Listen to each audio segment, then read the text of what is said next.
जिस रूप में इन्होंने महिषासुर का वध किया वो कात्यायनी कहलाता है। इनकी आराधना करने से अर्थ, धर्म, काम और मोक्ष फलों की प्राप्ति होती है। जगराता तेरा गाऊं मैया, रोज मुझे वो रैन मिले। तेरे चरण ही मेरी शरण है और कहीं ना चैन मिले। जगराता तेरा गाऊं मैया, रोज मुझे वो रैन मिले। तेरे चरण ही मेरी शरण है और कहीं ना चैन मिले।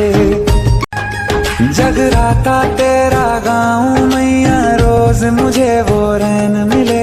तेरे चरण ही मेरी शरण है और कहीं ना चैन मिले। जगराता तेरा